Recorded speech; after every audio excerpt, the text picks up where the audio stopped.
Hello students, मैं कीर्ति स्वागत करती हूँ आप सभी का अपने यूट्यूब चैनल माइंड मेकर में। आज हम पढ़ेंगे क्लास 6 का chapter number 4 sorting material into groups. मतलब जितने भी मटेरियल्स होते हैं उनको ग्रुप में लगाना सीखेंगे हम, किस तरह से किस बेस पर हम उन्हें ग्रुप में डिवाइड करते हैं, रखते हैं। ठीक है, यहाँ दिया हुआ है ऑब्जेक्ट्स अराउंड अस। पहले दिया हुआ है we have seen that our food and clothes have so much variety in them, not just food and clothes, there is such a vast variety of objects everywhere we see around us.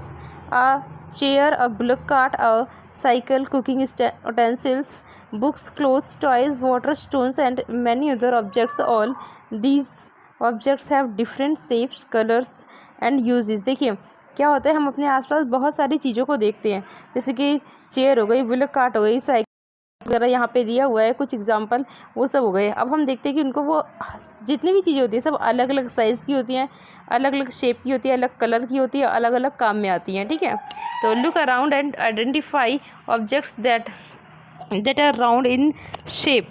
Our list में include a rubber ball, a football and a glass marble. If we include objects that are nearly round, our list could also include objects like apples, oranges and an earthen pitcher, घड़ा।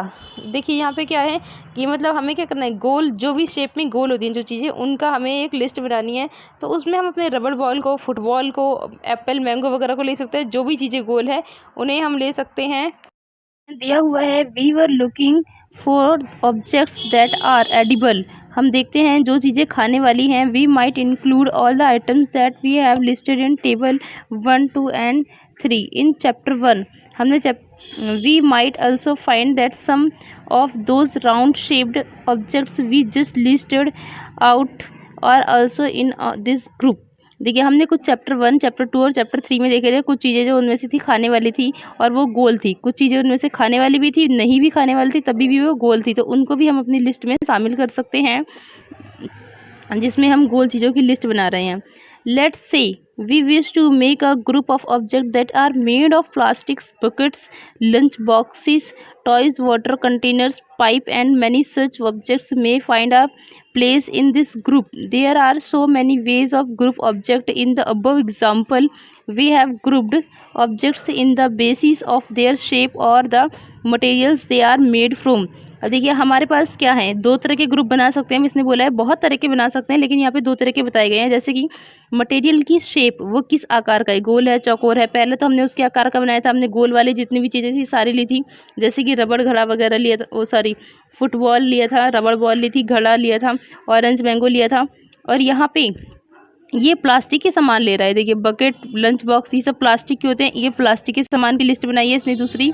आगे देखते हैं all objects around us are made of many materials, more materials. These materials may be glass, metal, plastic, wood, cotton, paper, mud और soil. Can you think of more example of materials? हम अपने आसपास बहुत सारे material देखते हैं, वो किसी भी तरह के हो सकते हैं। ग्लास भी हो सकता है, मेटल भी हो सकता है, प्लास्टिक, कॉटन भी हो सकता है, पेपर भी हो सकता है, मड और सॉइल भी हो सकते हैं, मिट्टी या फिर कीचड़ भी हो सकता है। आगे एक्टिविटी 1 में देखते हैं, let's collect as many objects as possible from around us. Each of us could get some everyday objects from home and we could also collect some objects from the classroom or from outside the school. We have in our collection chalk, pencil, notebook, rubber duster, a hammer, nail, soap, spoke of a wheel, bat. देखिए हमें क्या करना है, अपने आसपास की चीज़ों को, अपने स्कूल या घर में से चीज़ें इकट्ठे करनी है। उसमें से हमें क्या मिलेगा, अगर हम स्कूल में से इकट्ठा करते हैं तो देखिए हमें मिलेगा chalk, pencil, notebook, rubber, duster वगैरह मिलेगा। घर में से इकट्ठा करते हैं तो बैट, हैमर वगैरह मिल जाएगा, नेल, सोप मिल जाएगा, ये सब चीज़ें मिलेंगी। ठीक है, आगे देखते हैं हम और क्या क्या लेंगे। मैच बॉक्स मतलब माचिस, salt, potato. We can also list objects that we have think of but cannot bring to the classroom, for example wall, trees, tour, tractor, road. अब देखिए इसमें से कुछ चीज़ें जो हैं हम अपनी क्लास में ला सकते हैं, क्लास में लेकर आनी है और उसके बाद उसको डिवाइड करना है। ठीक है, कौन सी किस शेप की है, कौन सी किस ग्रुप में जाएगी, उस तरह डिवाइड करना है। अब देखिए कुछ चीज़ें ऐसी हैं जो हम ला सकते हैं, लेकिन कुछ चीज़ें उनमें से ऐसे भी है जो नहीं ला सकते, जैसे कि wall, trees, doors and tractor road. Wall मतलब दीवार, दीवार हो गई, पेड़ हो गया, एंड डूर दरवाजा हो गया, ट्रैक्टर हो गया और रोड हो गया। इन चीज़ों को हम नहीं ला सकते। ठीक है, आगे देखते हैं। Separate all objects from these collection that are made from paper or wood. This way we have divided all objects into two groups. One group has the objects that are made from paper or wood, while the other groups has the objects that are not made of these materials. Similar, we would separate the things that are used for preparing food. अब देखिए, हमें कुछ चीज़ें इकट्ठा करनी है जो कि पेपर की बनी हो और वुड की मतलब लकड़ी की बनी हो। ठीक है, तो उसे एक ग्रुप में रख देना है और बाकी की जो चीज़ें हैं उन्हें एक अलग ग्रुप में रख देना है। जो कि खाना बनाने के लिए यूज़ होती हैं उस तरह की जो है उन्हें अलग ग्रुप में रख देना है। देखिए, आगे हम इसके बारे में और जानेंगे। दिया हुआ है, let's be a little more systematic list all objects collects in table 4.1. Try to identify the material that each one is made of. It would be fun to make this a large table, collecting information about as many objects as possible. It may seem difficult to find out the material out of which some of these objects are made. In such cases, discuss with your friends, teacher and parents to identify the material. यहाँ पे देखिए, यहाँ पे ये जो table दिया हुआ है, यहाँ पे कुछ चीज़ें दिखाई गई हैं कौन सी किस चीज़ से बनती है, और आपको कुछ चीज़ें अपने आप खुद एक टेबल बनाना है, उसमें लिखना है। देखिए, ये जो टेबल दिया हुआ है इसमें आपको कुछ चीज़ें लिखनी है, जिसमें बताना है कौन सी चीज़, कुछ चीज़ें लिखनी है, उसके बाद बताना है वो किस किस चीज़ की बनी होती हैं। ठीक है, और यहाँ पर जो टेबल दिया हुआ है उसमें भी आधी लिखी हुई है और आधी आपको खुद लिखनी है। आगे दिया है column 1, that are known to you now. Try and think of everyday object you know that are made mainly of these materials and list them in column 2. देखिए, यहाँ पे लिखनी है, ये रहा और ये रहा, दो टेबल हैं, इसमें आपको कुछ चीज़ें लिखनी है। यहाँ पे तो अपने आप चीज़ें लिखनी है, यहाँ पे देखिए अपने आप चीज़ें लिखनी है, यहाँ पे अपने आप चीज़ें लिखनी है और उसके यहाँ पे लिखनी है और उसके बाद बताना है वो किस चीज़ की बनी होती है। यहाँ पे कुछ चीज़ों के नाम दिए हुए हैं, यहाँ पे लिखना है कि ये किस चीज़ की बनी होती है। ठीक है, आगे दिया है what we find from these tables. First, we group object in many different ways. We then found that objects around us are made of different materials at time. An object is made of a single material. An object could also be made of many material, and then again one material could be used for making many different object that what. देखिए, यहाँ पे बोला हुआ है कि एक चीज़ जो होती है मतलब वो कई चीज़ों से मिलकर बनी हो सकती है, लकड़ी से भी और प्लास्टिक से भी। जैसे आपने चेयर वगैरह देखी होगी, उसमें किसी किसी चेयर में लकड़ी और प्लास्टिक दोनों, लकड़ी और प्लास्टिक दोनों मिक्स होती हैं। इस तरह का कई बार लोहा और लकड़ी दोनों मिक्स करके चीज़ें बनाई जाती हैं, इस तरह बोल रहे हैं। आगे देखते हैं, for making any object it seems that we need to know more about different materials. कोई भी चीज़ बनाने के लिए देखिए हमें अलग अलग मटेरियल की ज़रूरत पड़ती है। अब हम उसके बारे में पढ़ेंगे। Properties of material. Have you ever wonder why are tumbler is not made with a piece of cloth? Recall our experiments with pieces of cloth in chapter 3 and also keep in mind that we generally use a tumbler to keep a liquid. Therefore, would it not be silly if we were to make a tumbler out of cloth? What we need for a tumbler is glass, plastic, metal or other such material that will hold water. Similarly, it would not be wise to use paper like material for cooking vessels. देखिए, यहाँ पे दिया हुआ है, बोल रहा है कि जो थम्बलर होता है हम वो कपड़े का क्यों नहीं बना सकते हैं, क्योंकि देखिए उसमें थम्बलर में पानी रखने के लिए यूज़ करते हैं, और अगर हम उसमें उसको कपड़े का बना देंगे तो उसमें पानी रुकेगा ही नहीं, वो तो सारा का सारा निकल जाएगा। इसलिए बोल रहा है कि जो चीज़ें होती हैं उसको बनाने से पहले, देखिए यहाँ पे ये थम्बलर का यूज़, देखिए यहाँ पे ये कपड़े का यूज़ कर रही है। कपड़े में जब पानी डाल रही है तो उसमें से क्या हो रहा है, सारा का सारा पानी देखिए नीचे गिर जा रहा है। तो इस तरह बोल रहा है। तो कोई भी चीज़ बनाने के लिए हमें सही चीज़ की ज़रूरत पड़ती है। ये नहीं कि हम कपड़े से कुर्सी या बेड बनाने चले गए या कागज़ से कपड़े वो कुर्सी या बेड बना दिया, तो हमें उसके लिए लकड़ी या फिर लोहा ही चाहिए होगा। ठीक है, we see then that we choose a material to make an object depending on its properties, and the purpose for which the object is made to be used. So what are all the properties of materials that would be important for their uses? Some properties are discussed here. देखिए यहाँ पे बोला गया है कि मतलब कुछ चीज़ें जो होती हैं वो अलग अलग चीज़ों की ही बन सकती हैं, जैसे कि अगर उसमें पानी रखना है तो वो प्लास्टिक या लोहे की ही बनेगी। इस तरह से आगे हम ये प्रॉपर्टीज़ हैं, हम उसकी प्रॉपर्टीज़ के बारे में पढ़ेंगे, उसके बारे में पढ़ेंगे कि कौन सी चीज़ किस चीज़ की बनी होनी चाहिए।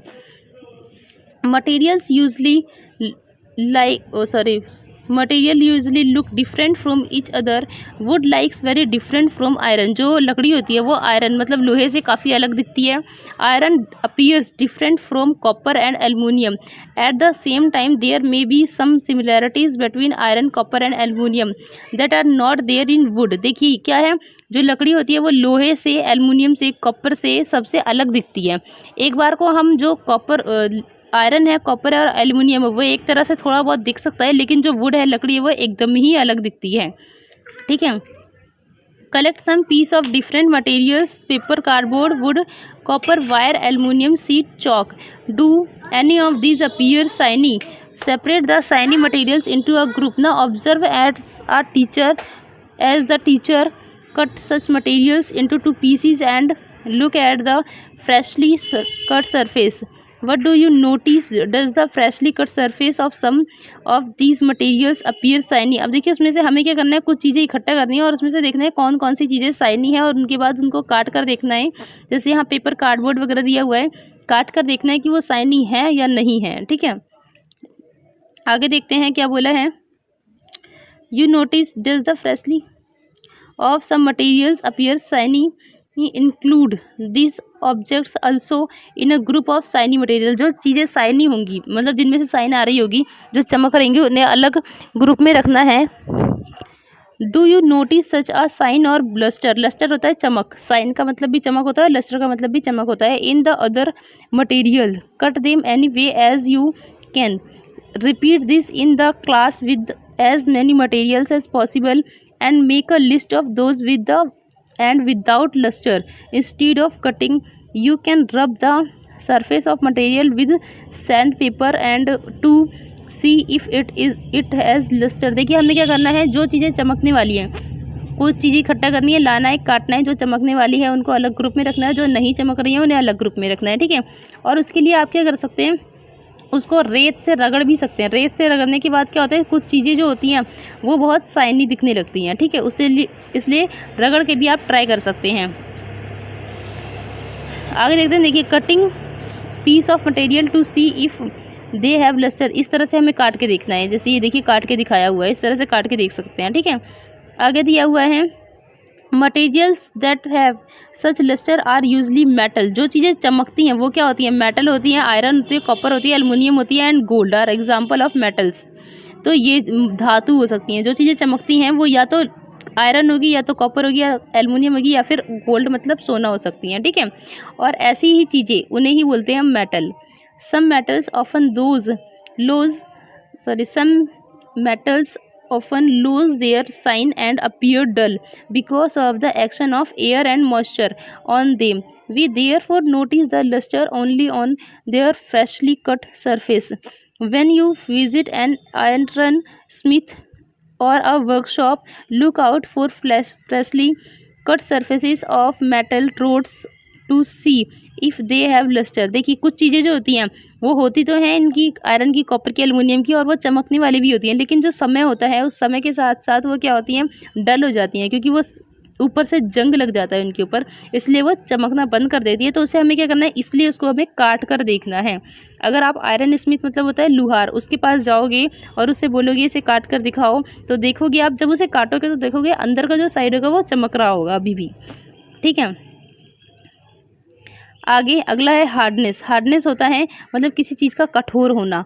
पहला था अपीयरेंस, मतलब कि कोई चीज़ दिखती कैसी है, चमकने वाली, नहीं चमकने वाली, वो दिखती कैसे है। ठीक है, अगला है हार्डनेस, कितनी हार्ड होती है, कठोर होती है। When you press different materials with your hand, some of them may be hard to compress while others can be easily compressed. Take a metal key and try to stretch with it. The surface of a piece of wood, aluminium, a piece of stone, a nail candle, chalk, any other materials or object. You can easily stretch some materials while some cannot be stretched so easily. Materials which can be compressed or stretched easily are called soft, while some other materials which are difficult to compress are called hard. देखिए hard, for example cotton or sponge is soft while iron is hard. देखिए कुछ चीज़ें जो होती हैं, वो कुछ चीज़ें जो होती हैं उसको हम दबा सकते हैं, खींच सकते हैं, तो वो होती हैं सॉफ्ट चीज़ें. जिनको हम दबा सकते हैं और खींच सकते हैं होती हैं सॉफ्ट. जैसे कि कपड़े हो गया, कॉटन हो गया, स्पॉन्ज हो गया. यहाँ पे एग्जाम्पल दिए कॉटन स्पॉन्ज के. कपड़े भी होते हैं, उसमें कपड़े भी आ सकते हैं, तो उन्हें बोलते हैं सॉफ्ट. और जो चीज़ें हार्ड होती हैं जैसे कि लोहा हो गया, लकड़ी हो गई, जिन्हें हम दबा नहीं सकते हैं, खींच नहीं सकते, जिनका आकार चेंज नहीं होगा हमारे दबाने से, उन्हें हम बोलते हैं हार्ड. जैसे कि आयरन, आयरन मतलब लोहा. ठीक है, आगे देखते हैं. In appearance materials can have different properties like lustre, hardness, beat, rough और smooth. Can you think of other properties that describe the appearance of material. कोई कुछ चीज़ें जो होती हैं वो दिखने में कैसी होंगी, चमक रही होंगी, हार्ड होंगी मतलब कठोर होंगी, रफ भी हो सकती है, स्मूथ भी हो सकती हैं. ठीक है, तो हमें और चीज़ें ऐसी ढूंढनी है कि वो किस किस तरह की हो सकती हैं. आगे देखिए दिया हुआ है सॉल्युबल और इनसॉल्युबल. सॉल्युबल मतलब होता है घुल जाना, और इनसॉल्युबल मतलब अघुलनशील, जो नहीं घुलती हैं. Collect some samples of some solid substances, sugar और salt, chalk powder and sand and sawdust. Take 5 glasses. और देखिए यहाँ पे इन चीज़ों को इकट्ठा करना है. शुगर को, चीनी, नमक, चॉक पाउडर और सैंड और सॉडस्ट को इकट्ठा करना है, और उसके बाद 5 ग्लास लेने हैं आपको उसमें. ठीक है, और पानी भरना है. उन 5 ग्लासों में पानी भरना है. पानी भरने के बाद देखिए क्या करना है. पानी भरने के बाद fill each one of them. आगे देखिए यहाँ पे दिया हुआ है जो हमने 5 बीकर लिए हुए हैं. बीकर को क्या करना है, हमें 2/3 विद वाटर, मतलब आधे से थोड़ा सा ज़्यादा भर लेना है. Add a small amount spoon full of sugar. आप उसमें एक ग्लास में 1 चम्मच चीनी डालनी है. शुगर जो आपने लिए फर्स्ट ग्लास, पहले ग्लास में चीनी डालनी है, एंड दूसरे में नमक डालना है. Similarly add some small amount of the other substance into the other glasses. मतलब कि सब में बराबर बराबर डालना है. जितना उसमें डालोगे उतना ही उसमें डालना है, उतना ही बगल वाले में डालना है, ऐसे ही सब में बराबर बराबर डालना है. Small amounts of the other substances into the other classes. Stir the contents of each of them with a smooth spoon. Wait for a few minutes. Observe that what happens to the substances added to water. Note the observation as shown in table 4.3. देखिए हमें क्या करना है, सबको जितनी भी चीज़ें हमने ली थी अलग अलग ग्लास में डालना है और उसको घोल देना है. ठीक है, हिला देना है ताकि वो उसमें घुल जाए. तो उसके बाद हमें देखना है कि कुछ चीज़ें जो क्या सब सारी चीज़ें घुल गई हैं या नहीं घुली हैं. जो घुल गई हैं उन्हें लिखना है, और जो नहीं घुली है उन्हें भी लिखना है. देखिए what a difference, what does not. जो साल्ट है डिसअपियर्स कम्प्लीटली इन वाटर, पूरी तरह से पानी में घुल गया है, तो मतलब बिल्कुल भी नहीं दिख रहा है. डिसअपियर मतलब बिल्कुल भी दिखना ना. तो साल्ट जो होता है वो दिखेगा ही नहीं क्योंकि वो पूरा घुल गया है. शुगर भी नहीं दिखेगी, वो भी घुल जाएगी, लेकिन जो सैंड है वो जाकर नीचे बैठ जाएगी. चॉक पाउडर भी नीचे जाकर बैठ जाता है. ठीक है, तो यही हमको इस टेबल में लिखना है. आगे देखिए you will notice that some substances have completely disappear or dissolve in water. We say that these substances are soluble in water. Other substances do not mix with water and do not disappear even after a stir for a long time. These substances are insoluble in water. Water plays an important role in the functioning of our body because it can dissolve a large amount of substances. Do liquids also dissolve in water? देखिए क्या है, जो चीज़ें पानी में घुल गई, जो हमने डाला था, जो घुल गई हैं जैसे चीनी, नमक वगैरह जो घुल गई हैं उन्हें हम बोलते हैं सॉल्युबल, और जो नहीं घुली हैं उन्हें हम बोलते हैं इनसॉल्युबल, जो नहीं घुलती हैं. ठीक है, आगे दिया हुआ है collect samples of vinegar, lemon juice, mustard oil और कोकोनट ऑयल. जो पानी होता है वो अपने अंदर जो लिक्विड वाली चीज़ें होता है उन्हें भी घोल लेता है. देखिए उन्हें भी कुछ को घोल लेता है, कुछ को नहीं घोलता है. अब हम लिक्विड वाली चीज़ें लेंगे, जैसे कि हमने लिया है vinegar, lemon juice, mustard oil और कोकोनट ऑयल, केरोसिन और any other kind. Take a glass tumbler, fill it in up to half with water and a few spoonful of the one liquid of this and stir it well. Let it stand for 5 minutes. Observe whether the liquid mixed with the water repeat the same with other liquids as many different liquids are available to you. Right your observation in table 4.4। देखिए हमें कुछ चीज़ें लेनी थी, जैसे कि lemon juice हो गया, विनेगर, मस्टर्ड ऑयल और कोकोनट ऑयल, केरोसिन का तेल हो गया, वो सब लेना है और उसको पानी में डालना है। मतलब बीकर लेने हैं अलग अलग बीकर में, उन्हें एक एक चम्मच 2-2 चम्मच डालना है और देखना है कि वो पूरी तरीके से, उन्हें हिला देना है, हिला के 5 मिनट रख देना है, देखना है कि वो पूरी तरीके से घुल गए हैं या नहीं। तो आप देखोगे कि कुछ ऑयल वगैरह जो हैं वो पानी के ऊपर ही ऊपर तैर रहे होते हैं, वो घुलते नहीं हैं। जो ऑयल होते हैं वो नहीं घुलते हैं, वो ऊपर ही ऊपर तैरने लगेंगे, और जो विनेगर और लेमन जूस होगा वो पूरी तरीके से घुल जाएगा। ठीक है, देखिए यहाँ पे दिया है solubility of some common liquid in water. यहाँ पे देखिए विनेगर जो है वो मिक्सड वेल, अच्छी तरीके से मिक्स हो गया है। बाकी का जो आप यहाँ पे टेबल जो खाली है वो आपको फिल करना है, मतलब लिखना है यहाँ पे आपको कि वो घुले हैं या नहीं घुले हैं। ठीक है, लेमन जूस घुल जाता है, मस्टर्ड ऑयल, जो ऑयल होते हैं वो सारे के सारे ऊपर तैरने लगते हैं। देखिए यहाँ पे दिखाया हुआ है, यहाँ पे ये जो पहला वाला बीकर है इसमें पूरा घुल गया है, और ये वाला ऑयल वाला है जो वो पूरा ऊपर ही ऊपर घूम रहा है। ठीक है, वो नहीं मिला हुआ है।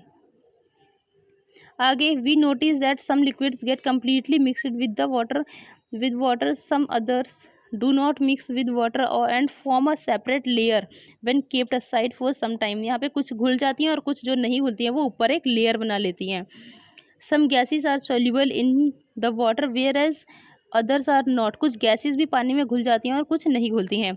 Water usually has some small quantities of some glasses dissolve in it. For example, oxygen gas dissolved in water is very important for the survival of animal and plants that live in water. क्या होता है, जैसे कि oxygen gas जो है वो भी पानी में घुल जाती है, जो कि हमारे लिए और जानवरों के लिए बहुत महत्वपूर्ण है, जो कि हम पानी के जरिए अपने अंदर लेते हैं, शरीर में डालते हैं। ठीक है, ऑब्जेक्ट्स में फ्लोट और सिंक इन वाटर। कुछ चीज़ें जो होती हैं वो पानी पर तैर सकती हैं और कुछ डूब सकती हैं। अब उसके बारे में पढ़ेंगे।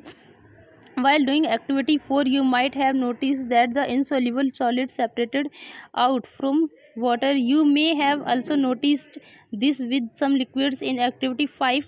Some of these materials that do not mix with water floated to the surface of water. Other may have sunk to the bottom of the tumbler. Right, we notice many examples of objects that float in water or sink. Dried leaves fallen on the surface of the pond, a stone that you throw into this pond, a few drops of honey that you let fall into a glass of water. What happens to all of this? Buju would like you to give him 5 examples each of objects that floats and those that sink in water. What about tasting these same materials to see if they sink, float or sink in the liquid like oil. देखिए यहाँ पे बताया है कि कुछ चीज़ें हमें क्या करनी है, पानी लेना है, उसमें डालना है, देखना है कि कौन सी चीज़ें तैरती हैं और कौन सी डूब जाती हैं। जो भारी होंगी वो तो नीचे जाकर बैठ जाएंगी और जो हल्की होगी वो ऊपर ही तैरने लगेंगी। जैसे कागज़ का टुकड़ा हम पानी में डालते हैं तो ऊपर ही ऊपर तैरने लगता है, और जब हम पत्थर डालते हैं तो वो नीचे जाकर बैठ जाता है। ठीक है, आगे दिया हुआ ट्रांसपेरेंसी, मतलब जिनके आर पार देखा जा सकता है और जिनके आर पार, और कुछ के आर पार नहीं देखा जा सकता। ट्रांसपेरेंसी होता है, you might have played the game of hide and seek. आपने लुका छुपी का खेल देखा होगा या खेला होगा।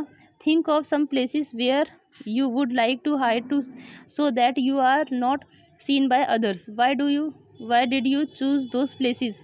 Would you have tried to hide behind a glass window? Obviously not, as your friends can see through that and spot you. Can you see through all the materials? Those substances or materials through which things can be seen are called transparent. Glass, water and some plastic are example of transparent materials. Shopkeeper usually prefer to keep biscuit, sweets and other eatable in transparent containers और glass. और देखिए कुछ चीज़ें जो हम जिसके are पार हम देख सकते हैं उन्हें हम बोलते हैं ट्रांसपेरेंट। ठीक है, plastic so that buyers can easily see them items them. अब देखिए कुछ जो शॉपकीपर होते हैं, जो दुकानदार होते हैं, वो कांच के डिब्बों में सामान रखते हैं ताकि जो हम खरीदने वाले हैं कुछ चीज़ें वो कांच के डिब्बों में रखते हैं, कांच और पन्नी में रखते हैं ताकि हम उन्हें देख सकें और ख़रीद सकें। On the other hand, there are some materials through which we through which you are not able to see these materials are called opaque. और जिन चीज़ों के आर पार हम नहीं देख सकते, जैसे कि किसी पत्थर के आर पार या किसी लकड़ी की दरवाजे के आर पार या लोहे के दरवाजे के आर पार हम नहीं देख सकते, उन्हें हम बोलते हैं ओपेक्यू। उन चीज़ों को हम बोलते हैं ओपेक्यू। You cannot tell what is kept in a closed wooden box, a cardboard carton, or a metal container. Wood, cardboard and metals are example of opaque materials. जो लकड़ी के बॉक्स वगैरह होते हैं, हम उनके अंदर देख नहीं सकते हैं कि उनके अंदर क्या है, तो उन्हें ही हम बोलते हैं ओपेक मटेरियल्स, क्योंकि हम उनके आर पार नहीं देख सकते हैं।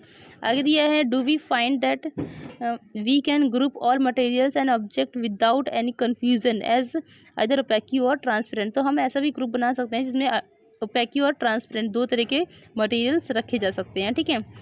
Take a sheet of paper, यहाँ पे एक एक्टिविटी दी है 6। Take a sheet of paper and look through it towards a lightened bulb. Make a note of your observation of some oil and spread it on the sheet of paper. Look again towards the lightened bulb through that portion of the paper on which the soil has been spread. Do you find that the bulb is more clearly visible than before? But can you see clearly through the oiled paper? Is everything on the other side of it visible? Perhaps not. The materials through which objects can be seen but not clearly are known as translucent. देखिए हमें क्या करना है, एक paper लेना है, उस paper से एक बल्ब की तरफ देखना है, जलती हुई बल्ब की तरफ देखना है। देखेंगे आपकी अच्छे से देख पा रहे हैं। ठीक है। उसके बाद पेपर में क्या करना है, तेल गिरा देना है। तेल गिराने के बाद उसको देखना है बल्ब की तरफ, तो आप देखेंगे कि देख तो पा रहे हैं लेकिन सही से नहीं देख पा रहे हैं, हल्का फुल्का दिख रहा है और नहीं दिख रहा है। ठीक है। तो ऐसी चीज़ें जिनके आर पार हम थोड़ा बहुत देख सकते हैं, तो उन्हें ही हम बोलते हैं ट्रांसलेंट। ठीक है। कुछ थी जिनके आर पार हम बिल्कुल पूरा क्लियर देख सकते हैं, जैसे कि कांच की विंडो हो गई, कांच की खिड़की हो गई। ठीक है। और कुछ होती है जिनके आर पार हम बिल्कुल भी नहीं देख सकते, जैसे कि लकड़ी की दीवार। और कुछ होती है जिनके आर पार हम थोड़ा बहुत देख सकते हैं, हल्का फुल्का, उस तरह को, उसे हम बोलते हैं ट्रांसलेंट। अगला है आगे, remember the oily patch on paper when we tested food items for presence of fats that was translucent too. Can you think of some more example of translucent materials? We can therefore group materials as opaque, transparent and translucent. Paheli suggest covering the glass of a torch with your palm at a dark place. Switch on the torch and observe the other side of the palm. We want to know. देखिए हमें क्या करना है, एक torch जलानी है और उसके ऊपर हाथ रखना है, जैसे यहाँ पे रखा हुआ दिखाया गया है।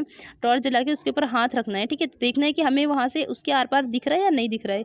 नहीं दिखेगा आपको। ठीक है। अंधेरे में करना है, ऐसा उजाले में नहीं करना है। ठीक है। Whether palm of your hand is opaque, transparent and translucent. हमें बताना है कि जो हमारा हाथ है अब वो कैसा है, मतलब हमें उसके आर पार दिख रहा है, नहीं दिख रहा है, या फिर थोड़ा बहुत दिख रहा है, तो ओपेक है, ट्रांसपेरेंट है या फिर ट्रांसलेंट है। We learn that materials differ in their appearance and the way they mix in water or other liquids. They may float or sink in water or may be transparent, opaque and translucent. Materials can be grouped on the basis of similarities or difference in their properties. देखिए हमने देखा कि जो materials होते हैं उनको हम appearance, मतलब वो दिखते कैसे हैं उस तरह से, और वो पानी में डूबते हैं या फिर तैरते हैं उस तरह से, और कुछ चीज़ें मतलब पूरी तरीके से हम उसके आर पार देख सकते हैं, नहीं देख सकते या थोड़ा बहुत देख सकते हैं, उस तरह से उनका ग्रुप बना सकते हैं और उनको अलग अलग तरीके से उनमें डिवाइड कर सकते हैं। ठीक है। Why do we need to group materials in everyday life? अब हमें ग्रुप बनाने की जरूरत क्यों पड़ती है? देखिए, we often group materials off for our convenience. हम अपनी सुविधा के लिए ग्रुप बनाते हैं। एट होम, घर पर, we usually store things in such a manner that similarity objects are placed together. Such an arrangement helps us to locate them easily. Similarly, a grocer usually keep all types of biscuit at one corner of his shop, all shops at another, while grains and pulses are stored at some other place. देखिए हमें group बनाने की ज़रूरत क्यों पड़ती है? हम अपनी सुविधा के लिए बनाते हैं। जैसे कि अगर हम दुकान पे देखेंगे तो बिस्किट होते हैं वो अलग कॉर्नर में रखे होंगे, जो वैसी चीज़ें होंगी, सोप वगैरह होंगी, वो अलग कॉर्नर में रखी होंगी, जो अनाज होगा वो अलग कॉर्नर में रखा होगा, ताकि वो आराम से उनको जाकर उसे पता होगा कि ये वाली चीज़ यहाँ पर है, तो वहाँ पे जाकर वो उसको उठा सकता है और बेच सकता है, ठीक है, उसको ढूंढने में देर नहीं लगेगी। इसलिए there is another reason why we find such grouping usual. Dividing materials in groups make it convenient to study their properties and also observe any patterns in these properties. We will study more about this in higher classes. मतलब कि अब देखिए group बनाने की जो पढ़ी वो हमें अपनी सुविधा के लिए पढ़ी और उसके बारे में जानने के लिए, मतलब वो चीज़ें किस तरह की हैं उसके बारे में जानने के लिए पढ़ी। अब इसके बारे में हम अगले चैप्टर में पढ़ेंगे। अगर आपको मेरा चैनल अच्छा लगा हो तो प्लीज़ सब्सक्राइब करिए एंड लाइक करिए एंड अपने दोस्तों में